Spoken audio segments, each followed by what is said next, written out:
Nepal chartered accountant संस्थाको यो 9औं परिषदको शपथ ग्रहण कार्यक्रमका सभा अध्यक्ष तथा निवर्तमान अध्यक्ष मदन कृष्ण शर्माज्यू,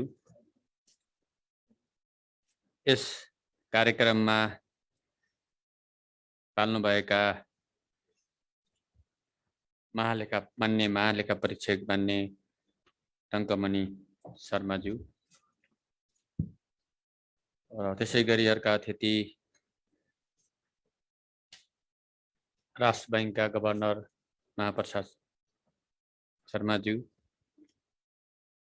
लगायतका निर्वाचित अध्यक्ष युद्धराज ओली लगायतका समस्त उपाध्यक्ष लगायतका सबै निर्वाचित प्रतिनिधिहरू, पूर्व अध्यक्षज्यू लगायतका सबै उपस्थित महानुभावहरूलाई हार्दिक नमस्कार अभिवादन। यो संस्थामा यहाँ आएर आज धेरै मलाई उपलब्धि भयो। यो संस्थाको बारेमा मैले धेरै जान्ने मौका पाएँ।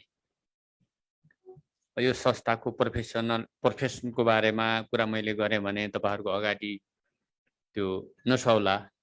यहाँ सीए मात्रै होइन कि महासीए पनि हुनुहुन्छ। त्यसकारणले त्यतातिर म जान आवश्यक भएन। मात्रै म के कुरा राख्न चाहन्छु भने सबभन्दा पहिले त नवनिर्वाचित अध्यक्ष, उपाध्यक्ष र परिषद सदस्य हैन पार्षदज्यूहरूलाई हार्दिक बधाई तथा शुभकामना भन्न चाहन्छु। र कार्यकाल सम्पन्न गरेर हस्तान्तरण गर्नुहुने अध्यक्षज्यू, उपाध्यक्षज्यू, उतासित अध्यक्ष हुनुभयो पार्षदज्यूहरूलाई पनि म शुभकामना बधाई भन्न चाहन्छु, किनभने आफ्नो भूमिका राम्रोसँग पुरा गर्नुभएको छ। संस्था अघि हाम्रो पूर्व तीर्थ सर भन्नुभयो हैन, तीर्थ सरले आफ्नो अनुभव आफ्नो कुरा यहाँ राख्नुभयो। सायद त्यसमा यो संस्थाको इतिहास, संस्थाको उद्देश्य, संस्थाप्रतिको एउटा प्रतिबद्धताको कुरा उहाँले राख्नुभयो भन्ने मलाई लाग्दछ। प्रारम्भमा संस्थाहरू सरल ढङ्गले निर्माण हुन्छन् र त्यसको विकास क्रमसँगै चुनौती र जटिलताहरू थपिँदै जान्छ। आज हरेक संस्थाको अगाडि हो, त्यो राज्यको अगाडि भन्नुहोस् वा विभिन्न संस्थाको अगाडि भन्नुहोस्, ती सबै चुनौतीहरू थपिँदै जाने हो। आवश्यकता के हो त भन्दा ती नयाँ चुनौतीहरूलाई सामना गर्ने व्यवस्थापकीय क्षमता, कला, ज्ञानको आवश्यकता हो। त्यति मात्रै कुरा हो। चुनौती एकपछि अर्को बढ्दै जाने हो। जसले त्यसलाई चुनौती सामना गर्न सक्छ, व्यवस्थापन गर्न सक्छ, त्यही सफल हो, त्यही नेतृत्व हो। तपाईहरुका पनि स्वाभाविक रूपमा चुनौती थपिएका छन्। मैले यो संस्थालाई एउटा अर्थतन्त्रको एउटा महत्त्वपूर्ण टुल्सको रूपमा, एउटा महत्त्वपूर्ण क्षेत्रको रूपमा मैले बुझेँ। कि अर्थतन्त्रलाई के भन्छ आजभोलि प्रेजेन्टेसन गर्दाखेरि शो गर्ने बोर्ड जस्तो यसले कस्तो देखाउँछ त? देखाउने यो रहेछ, अर्थतन्त्रको स्वरूप देखाउँछ यसले। त्यसको चित्र देखाउने भनेको तपाईहरु रहेछ। कुन रङ हाल्दिनुहुन्छ त्यस्तै देखिन्छ। रङ हाल्ने त कलम तपाईहरुसित, पेन्सिल तपाईहरुसँग छ है। रङ रातो हाल्दै रातो, हरियो हाल्दै हरियो, सेतो हाल्दै सेतो, कालो हाल्दै कालो। हेर्ने त देखाएको रङ हेर्ने हो नि, त्यहाँ भित्र रङ मिसाउन सक्दैन। त्यसो भएर यो महत्त्वपूर्ण एउटा संस्था पनि हो। वित्तीय क्षेत्रको सुधारको जो प्रश्न छ र यसमा पारदर्शिता, आर्थिक परिचालन र उपयोगिता, त्यसको उपयोगितासँग इमानदारीता जोडिन्छ। महालेखा परीक्षकज्यूले इन्टिग्रिटीको कुरा गर्नुभयो, प्रोफेसनल बिहेभियरको कुरा गर्नु भएन। डट बिहेभियर भन्छु मैले, डट बिहेभियर। त्यो प्रोफेसर पनि होला, अनप्रोफेसनल पनि होला, त्यसकारण मैले डट भनेको। डट बिहेभियरको कुरा पनि यहाँ सँगसँगै आउँदो रहेछ। मैले यही कुरा सुनेर आएको ज्ञान हो है यो, मैले नयाँ कुरा भनेको होइन। यहाँहरूका कुरा सुनेपछि मलाई त्यही आयो, डट बिहेभियरको कुरा पनि त छ, हुँदो रहेछ नि त। त्यसलाई प्रोफेसनल बनाउने कुरा नै यहाँ जोड भइराखेको छ। यो संस्थाको महत्त्व भूमिका पनि त्यहीँनिर छ भन्ने मैले बुझेको छु। अब यसो भन्नुको अर्थ यहाँहरूको भूमिकालाई मैले फेरि कम आँकेको चाहिँ होइन है, त्यसो दुस्साहसमा गर्ने पक्षमा छैन। तर तपाईहरूले खेल्नुभएको जो भूमिका छ, यो संस्थाले जे भूमिका खेलिरहेको छ त्यसको त म प्रशंसै गर्न चाहन्छु। र मैले अघि भनिहालेँ, उठेका प्रश्नहरूको जवाब दिने, देखेका च्यालेन्जहरूलाई सामना गर्ने कुरा त स्वाभाविक रूपमा छ। त्यो गर्न सक्ने क्षमताको, दक्षताको, दृढताको, इमानदारीको पनि सँगसँगै विकास होस् भन्ने कामना पनि गर्न चाहन्छु, अनुरोध पनि गर्न चाहन्छु। आज हाम्रो अर्थतन्त्रको अवस्था, अघि मैले राजस्व विभागमा गएको थिएँ एक दिन, त्यहाँ कार्यक्रममा मैले के भने यो देशको सम्पत्तिको मूल्याङ्कन गरौँ भने, कति हो त हाम्रो सम्पत्ति देशको, कति हो भनिदिएको छ। जिडिपी यति छ भनेको छ, अथवा अर्को अनौपचारिक यति छ भनेको छ, अर्को यति भनेको छ। के हो त? म अलमल परेर भनेको कुरा है, मूल्याङ्कन गरौँ न भने एउटा छ औपचारिक मूल्याङ्कन त छ, नभएको होइन। कस्तो मूर्ख कुरा गर्यो भन्नु होला, छँदैछ त्यो त। तर समग्र मूल्याङ्कन गर्ने हो भने के आउँछ त रिजल्ट? मैले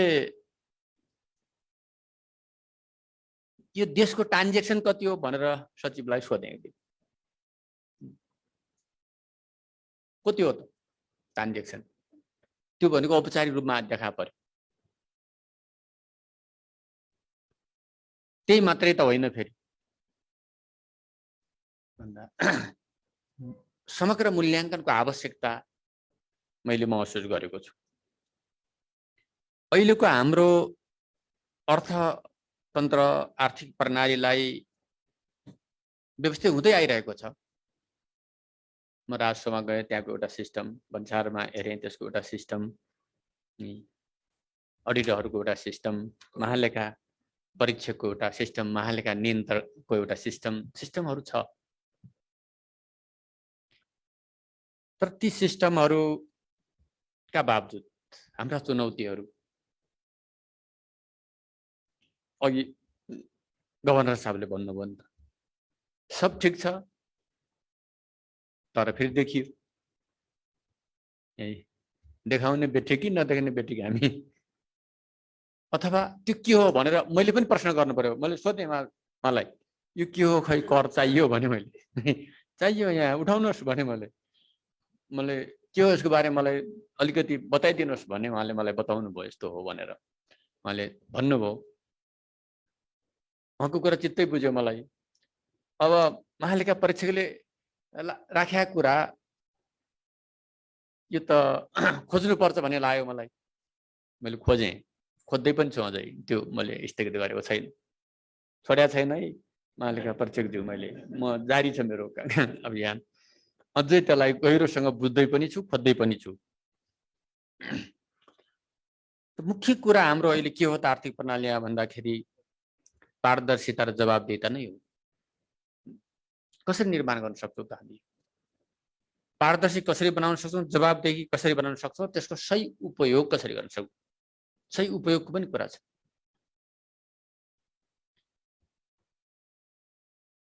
अब भ्याक्सिन किन्ने पैसा रहेनछ, अस्ति बजेट त ठुलो बजेट बनाएको होइन है, यति % यताउता पारे मात्रै हो, अरू जस्ताको तस्तै छ, केही पनि गरिएको छैन। तै पनि केही त सम्बोधन गर्नु पर्यो भन्दा सिस्टमभित्रको व्यथिति हेर्दाखेरि आफैलाई डर लाग्यो। योजनाहरूको कुरा हेर्दाखेरि बरुकाहाल लाग्दो अवस्था छ। त्यसकारण मैले के भने यो देशलाई कति सडक चाहिने हो, नक्साङ्कन गरौँ, कति लेनका कतिवटा सडक, कुन राष्ट्रिय मार्गहरू, लोकमार्ग, राष्ट्रिय मार्ग, राजमार्ग कुन सहायक, कुन स्थानीय, कुन छुट्याउनु पर्यो। यतातिर घुमाइदिने, अर्को यतातिर घुमाइदिने, अर्को उतातिर घुमाइदिने, अनि बन्छ कसरी देश? उपयोगिताको सन्दर्भमा हेरेर आयो भने त अनि आवश्यक बजेट कहाँ छ? त्यहाँ बजेट छैन। जहाँ आवश्यक छैन त्यही पैसा छ, बजेट छ। सचिवहरूको भेला गरेँ मैले, सचिवहरू आयो, खुलेर भन्नुभयो। त्यो खुलेर भन्नुहोस् तपाईँहरूको कुरा भन्दाखेरि उहाँले त्यही भन्नुभयो। किन खर्च गर्नु भएन पुँजीगत खर्च? मैले भन्दाखेरि किन भएन भन्दाखेरि उहाँले त्यही भन्नु, चाहिने ठाउँ बजेट छैन, चाहिने ठाउँ बजेट कसरी खर्च गर्ने हामीले भन्ने उहाँहरूको प्रश्न थियो। यो हिसाबमा आउँछ हान्न थाहा छैन, तपाईँहरूलाई भन्नुपर्ने कुरा हो कि थाहा छैन, तर पनि मैले भन्दैछु।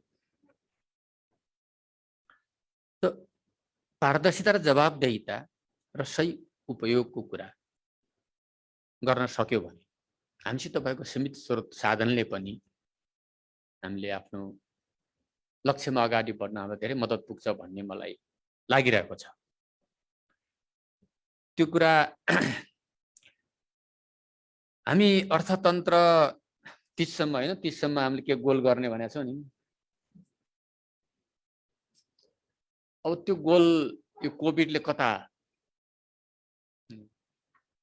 लैजाने, आत्मघाती गोलतिर लैजाने हो कि भन्ने खतरा छ।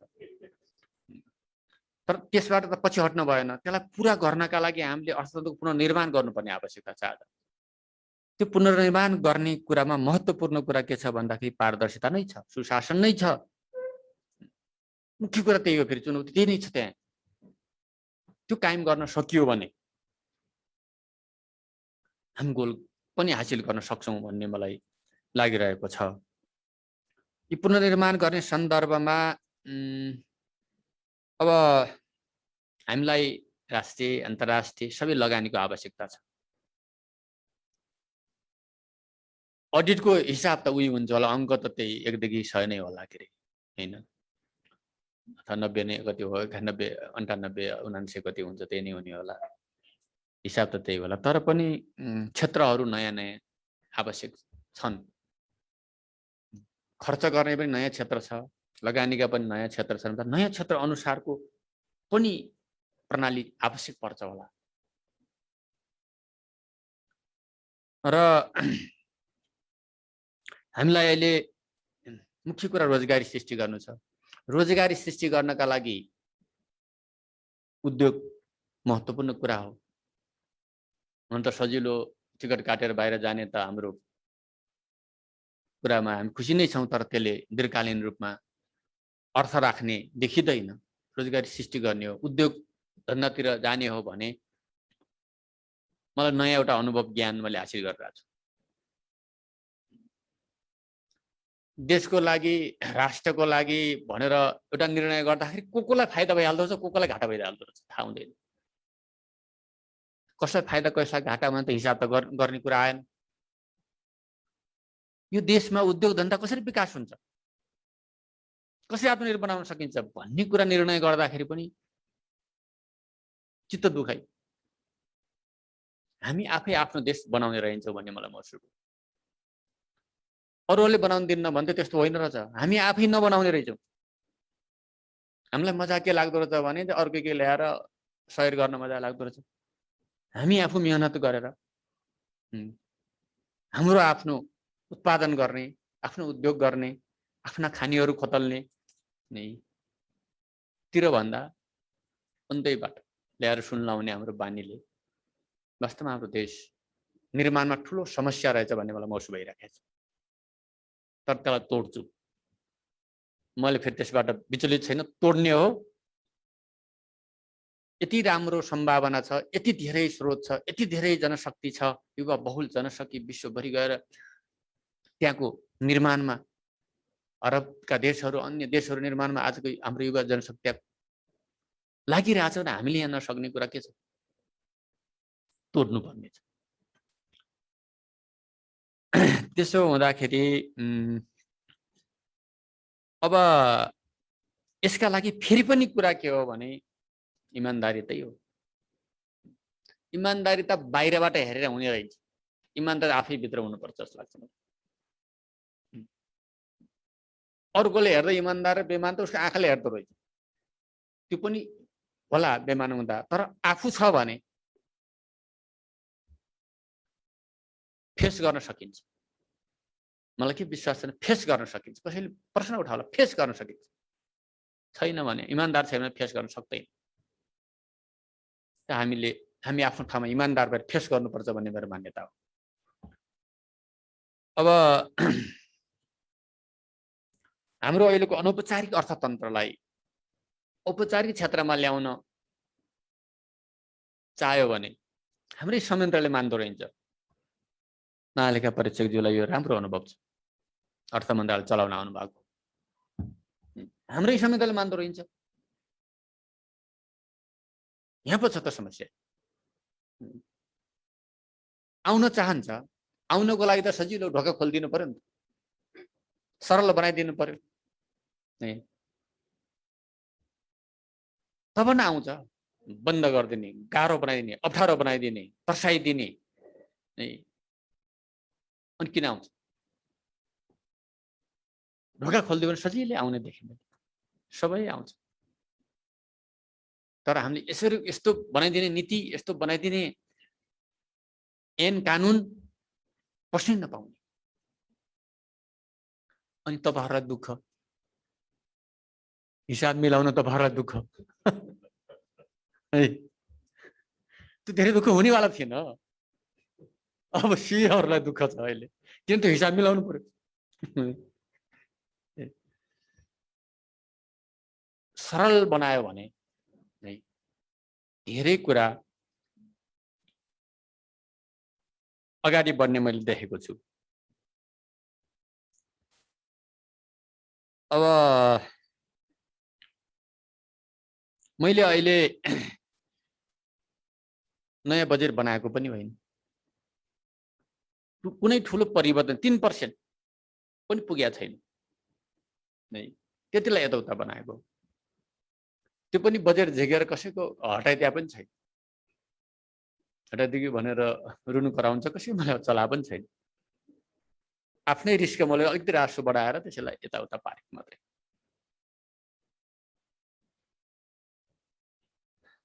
त्यसो गर्दाखेरि तपाईहरुलाई यहाँ भन्नु पर्यो, भोलि तपाईहरुलाई भन्दाखेरि अझ सहज होला। उपभोक्ता समितिको के हालत छ? महालेखा परीक्षकलाई जति कसलाई थाहा होला। त्यो संस्था आज भएपछि न भोलि हुन्छ, न पर्सि हुन्छ, न कुनै भोलि खोज्न पाइन्छ, न भेट्न पाइन्छ, पाइँदैन, सकिँदैन। त्यसलाई सिस्टममा लैजानका लागि मैले के भने श्रम सहकारी, पहिला पनि कुरा भएको थियो, श्रम सहकारी जो संस्था हुन्छ, दर्ता हुन्छ, त्यो रहिरहन्छ। श्रम सहकारीहरू जसले श्रमिकहरूलाई सङ्गठित गरोस्, श्रमिकहरूलाई सङ्गठित गरेर उनको क्षमता प्रयोग गरेर काम पनि गरोस् र श्रमिकहरू सप्लाई पनि गरोस्, दक्ष पनि बनाओस् भन्ने उद्देश्यले श्रम सहकारी मार्फत काम गर्ने। हिजो उहाँहरू सचिव हुने बेला 1 करोडसम्म दिनुभएको थियो, त्यो 1 करोडको आज मूल्य कति छ त? त्यो 10 करोड भइसक्यो, पुरा त्यति हो। 10 करोडसम्म त्यसलाई काम गर्न दिने भन्दा ठुलो हल्ला। यो त विधिमा ल्याउनु खोज्यो, कार्यकर्ताले दिन खोज्यो भन्दाखेरि कार्यकर्ताले उपभोक्ता समितिबाट दिएको छ, मैले त्यसलाई रोक्न खोजेको छु। त्यो कुराले ठिक ढङ्गले बढेन भन्ने मलाई लागिरहेको छ। विधिमा संस्थामा ल्याइदिएपछि त संस्था त भइरहन्छ, भोलि त्यो भत्कियो बिग्रियो काम गरेर भएन फेरि गर्न सकियो। विधिमा ल्याउने कुरा गर्दाखेरि त्यो कुरा मान्य हुँदैन, प्रश्न उठ्छ। कोभिडमा अब धेरै समस्या छन्, जतातिर समस्या छ। अब अर्थ मन्त्रालय सरकारको नीति अनुसार अब राष्ट्र बैंकले सहुलियत सबैतिर सके जति, क्षमताले भए जति सबै पर्याप्तै मात्रामा उहाँले त्यो कुरालाई मोनिटरी पोलिसी लगायतमा ल्याएर अगाडि बढाउनु भएको छ। एउटा बाटो त्यही नै हो, अरू बाँकी हाम्रो क्षमता राष्ट्रको क्षमता अनुसार गर्ने कुरा हो। तैपनि हामीले एकदम तल्लो गरिबहरू जो छ त्यसलाई के राहत दिउँ न, यो नयाँ एउटा सिकाइ पनि हुन्छ। तर उनलाई पनि त्यसले धेरै पुग्ने त होइन, तर पनि सङ्कटको बेला सरकार राज्यले सम्झियो है गरिबलाई सम्झिँदो रहेछ भन्ने त होस् भनेको। त्यसको लागि विभिन्न इन्टिग्रेट त्यो ऊहरू आँकडाहरू भनौँ न राखेर कसरी दिने भनेर एउटा व्यवस्थित बनेको छ। त्यसले आफै छान्छ त्यो व्यक्ति त्यो भित्र पर्छ कि पर्दैन भन्ने कुरा, त्यो बनाएर केही थोरै दिन खोजिएको छ। र त्यसले पुँजी त मल्टिप्लाई पैसा त गर्ने कुरा हो। सरकारको ढुकुटीमा राख्नुभन्दा 5-7 अरब त्यहाँ दियो भने त त्यो त कहाँ कहाँ पुग्ला पुग्ला, गरिबको जेबबाट त फेरि कुनै मार्केटमा जाला, मार्केटबाट थोक मार्केटमा जाला, थोक मार्केटबाट बैङ्कमा आउला, बैङ्कबाट फेरि कसैले कर्जा लिएला, के होला त्यही होला नि त। अर्को पनि त्यसभित्र फाइदा पनि छ होला भनेर गरेको एक थरीलाई लौ मान्ने भए भन्ने चिन्ता छ। ती जनता पैसा हो, ती चिन्ता गर्नेको पैसा त होइन, त्यो त्यही जनता पैसा त्यो जनतालाई दिनु खोजेको, त्यो पनि एउटा विधि सम्बद्ध ढङ्गले। मैले भन्न खोजेको कुरा के हो भने यस्ता केही कुराहरू केही विषयहरू अलिकति बल गरिएन भने हाम्रो देश हामी आफै नबनाउने रहेछौँ, हाम्रो प्रगति हामी आफै रोक्दा रहेछौँ, हाम्रा हातखुट्टा हामी आफै बाँध्दा रहेछौँ।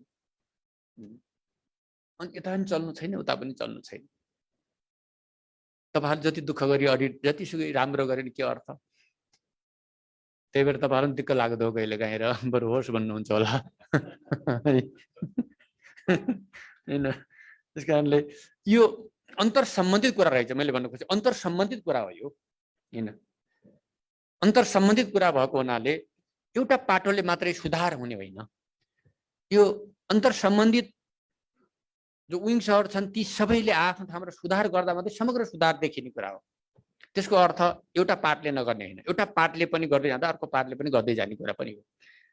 हामी सबैले यो क्षेत्रमा आर्थिक क्षेत्रलाई पारदर्शी बनाउन, आर्थिक क्षेत्रलाई एउटा चुस्त दुस्त बनाउन, सुदृढ गर्न हामी सबैले आफ्नो ठाउँमा मेहनत गर्नुपर्छ। मैले भन्न खोजेको आई क्यानले मात्रै मेहनत गर्नुपर्छ मैले भनिरहेको छैन, अर्थ मन्त्रालय पनि गर्नु पर्यो नि, महालेखा परीक्षकले पनि गर्नु पर्यो, राष्ट्र बैङ्कले पनि गर्नु पर्यो, सम्बद्ध सबै संस्थाहरू सबैले गर्नु पर्यो। हामी सबैले मेहनत गर्दाखेरि अनि रिजल्ट देखिने हो।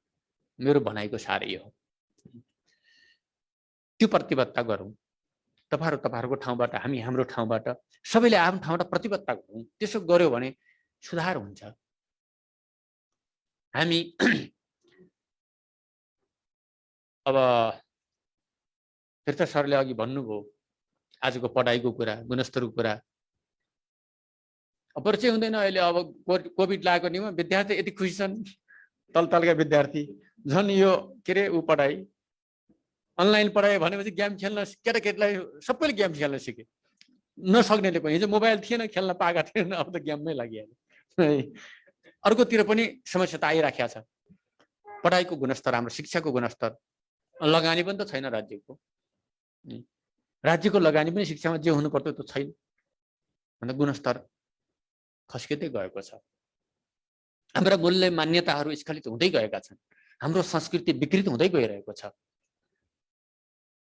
कसलाई भन्ने हो? मैले कसलाई सुनाउने, तपाईँहरूले कसलाई भन्ने भन्दा हामी सबैले यो कुरा महसुस गर्ने कुरा हो।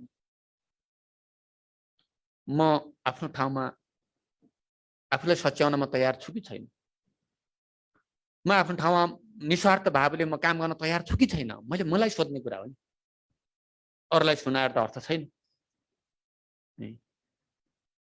पर्यवेक्षकले हेर्ने कुरा त दोस्रो पाटो, तर पहिले त आफैले गर्नुपर्छ भन्ने लाग्छ मलाई। त्यस कारणले हामी सबैले आफ्नो ठाउँबाट प्रतिबद्धता गरौँ भन्ने कुरा नै म यहाँ राख्न चाहन्छु। अब बेरोजगारीको अवस्था नै, अब हिसाबको कुरा रासो लिने बेलाबाट सुरु हुन्छ हिसाब, त्यहाँबाट आउँछ। जम्मा गर्ने बेला हिसाब, वितरण गर्ने बेला हिसाब, खर्च गर्ने बेला हिसाब, खर्च गरिसकेपछि हिसाब। तर खै त मिल्या हिसाब के हो त यो हिसाब है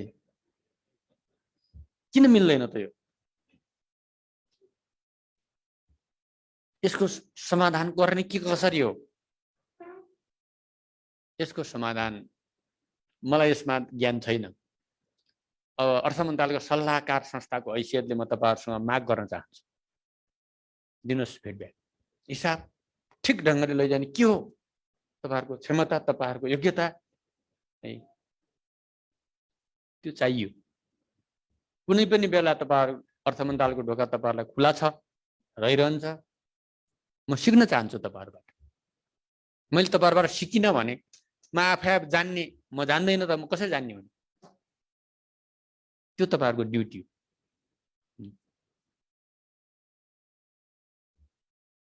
राष्ट्र बैंक वित्तीय क्षेत्रको उहाँले मलाई सिकाउनु पर्यो नि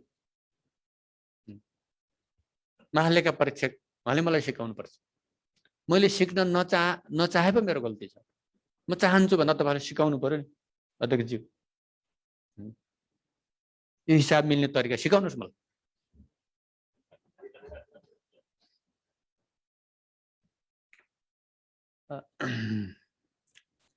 अब यो प्रविधिले हामीलाई चलाइसक्यो सोच्न त हामीले चलाइरहेछौँ भनेका छौँ फोन छ त्यो फोनमा हाम्रा कुरा सबै कहाँ पुग्छ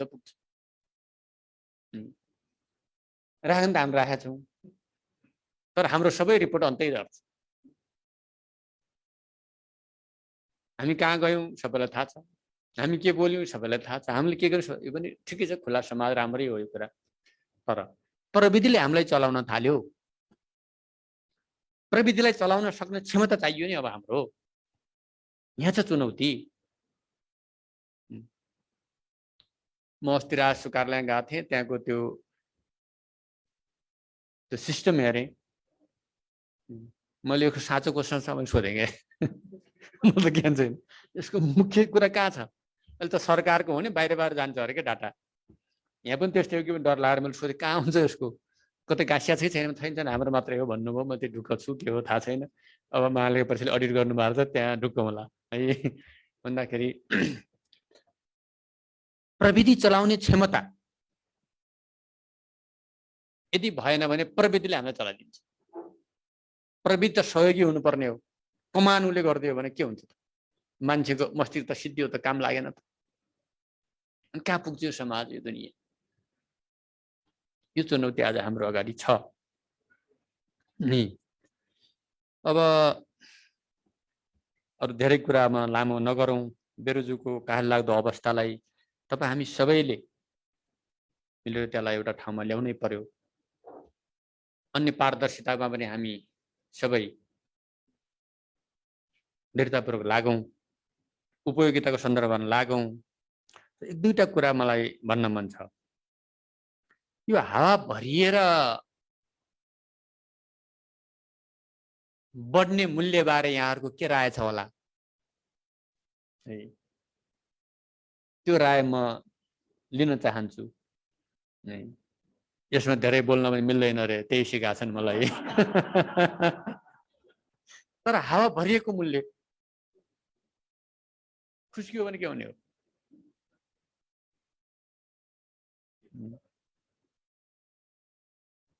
यसको मूल्य बारे के हो त अघि यहाँले तपाईहरु नाम लिनुभयो धेरै धेरै संस्थाको अघि सबैतिर तपाईहरुको कनेक्सन त छ त त्यो चाहियो मलाई छिटै चाहियो दिदी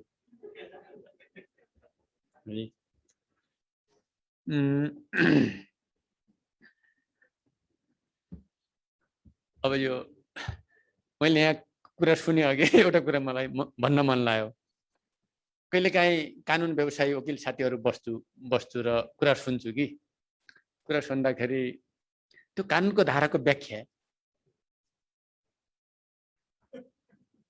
मिल्दैन लेख्या एउटै छ व्याख्या फरक छ यो सीए अथवा यो आइक्यानमा पनि व्याख्यामा त्यस्तो हो कि के हो हिसाबमा के यहाँ तर्क मिल्छ मिल्दैन भन्न खोजे मैले त्यस्तै हो, अलिक फरक हो यो। मैले कुनै आरोप लगाए होइन, बुझ्न खोजे मात्र अध्यक्षज्यू के हो यो है। अब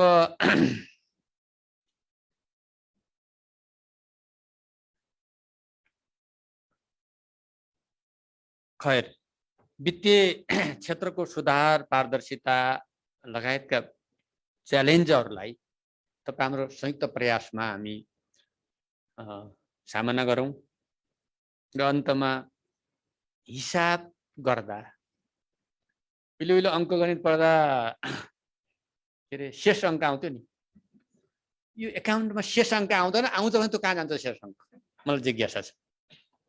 धन्यवाद।